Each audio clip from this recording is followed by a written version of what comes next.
Nagsama-sama ang daan-daang manggagawa para ipagdiwang ang Informal Sector Labor Day. Tinalakay rito ang pinirmahang kasunduan na tutugon sa mga isyong kinakaharap ng informal na sektor. May ulat on the spot si Dante Perelio. Dante? Yes, Tia, 500 manggagawa nga mula sa agriculture, forestry, fishery service at trade industry ang dumalo sa Informal Sector Labor Day celebration ngayong araw dito sa Occupational Safety and Health Center sa Quezon City.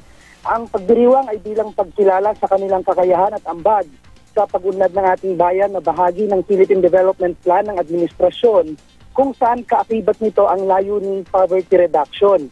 Pinangunahan ito ni Secretary Rosalinda Baldos kasama ang ilan pa mga opisyal ng DOLE at dinaluhan ng mga taga-National Anti-Poverty Commission, NEDA, DILG, SSS at PhilHealth.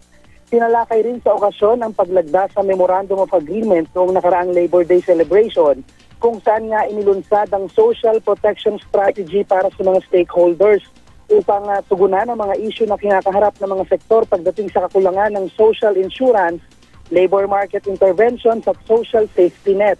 Lumalabas kasi Tia sa 2011 Labor Force Survey na mahigit kumulang 15.3 milyong Pilipino o 41.10% ng mga may trabaho ay nasa informal na sektor at itinuturing sila mga vulnerable workers dahil karamihan nga sa kanila ay walang proteksyon sa trabaho o negosyo, mga panganib, pagkakasakit at aksidente.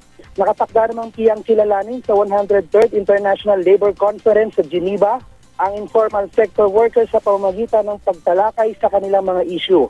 At yan pa rin ang mainit na balita mula rito sa Quezon City. Balik sa iyo, Pia. Maraming salamat, Dante Perelio.